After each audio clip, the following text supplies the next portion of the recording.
Mi nombre es Javier Carballar, soy médico veterinario, especialista en fauna silvestre. Trabajo con especies clave en los ecosistemas, el jaguar y el cocodrilo, en una organización no gubernamental que se llama Oncamaya.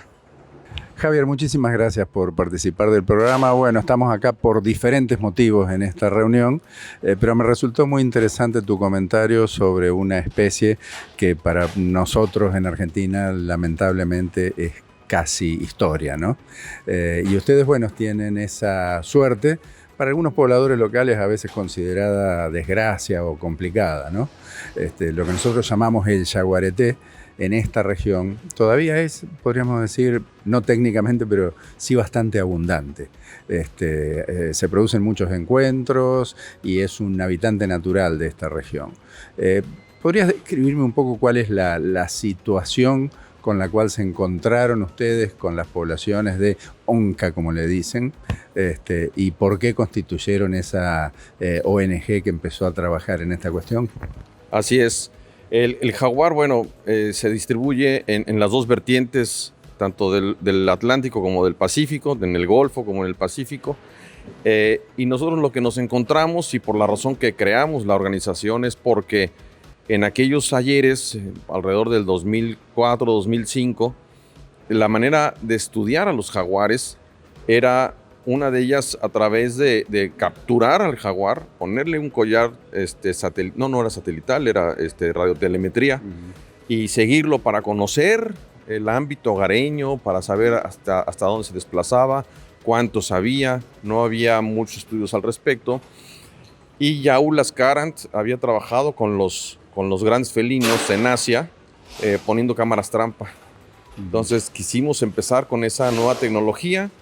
En su momento no pudimos, y entonces tuvimos que, los amigos que queríamos trabajar de esa manera, tuvimos que crear una organización para empezar a hacerlo.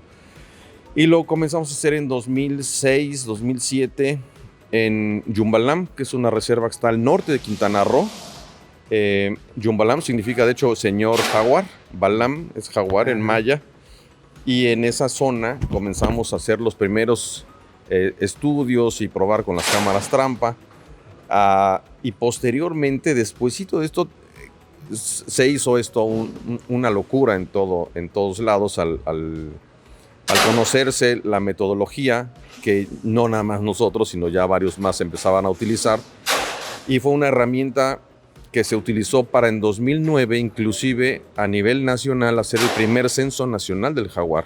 Entonces participamos junto con otras dos organizaciones para monitorear la parte de la península de Yucatán, la parte de México, y otras organizaciones e instituciones y universidades hicieron lo propio bajo una metodología: 81 kilómetros cuadrados, 30 cámaras trampa, estaciones dobles, estaciones sencillas. Y después de estudiar al jaguar durante 3 meses, se hacía el estudio de presas también. Entonces, un montón de información. ¿Y qué información empezaron a generar a partir de eso? ¿Había más, menos o lo que pensaban que había? Había tal vez más de lo que nos imaginábamos. Aunque los números eran pocos, lo curioso es que este estudio se volvió a hacer años después, casi 10 años después, y se encontró que inclusive había aumentado. No mucho, pero sí, por lo menos podríamos decir que se mantuvo elevándose un poquito la población con todo, y que sigue habiendo muchos seres humanos, sigue habiendo pérdida de hábitat en algunas zonas, en otras no. En otras, por ejemplo, en Yucatán, la ganadería se vino para abajo. Entonces, pues los potreros de antes se comenzaron a llenar otra vez de vegetación, y el jaguar, curiosamente, sigue llegando a sitios donde antes se había alejado, ¿no? Entonces está retomando algunos lugares, y en otros, digamos que es bastante resistente o resiliente, un poco como los cocodrilos también lo son. Los jaguares aguantan, digamos que cierta presión, pero en otros lugares el gran problema es la pérdida de hábitat. Mientras mantengamos, y ese es el gran trabajo, hemos encontrado poblaciones, pero lo que tenemos que hacer es encontrar esos grandes macizos que conecten grandes poblaciones para mantener este flujo genético y que no se nos aíslen. Ese realmente es el reto ahora, ¿no? Exactamente, bueno, probablemente eso se debe que en Argentina sea tan problemática la situación, con una rarísima excepción en las zonas súper selváticas, como son las zonas de Iguazú o la del Parque Nacional El Rey, o incluso en algunas partes del impenetrable chaqueño. O sea, donde hay bosques, donde hay selvas, todavía puede persistir. En los lugares abiertos, que también forma parte del hábitat natural del jaguar, esto no ocurre. En este momento están teniendo una pérdida de hábitat también a partir de expansión de frontera agropecuaria.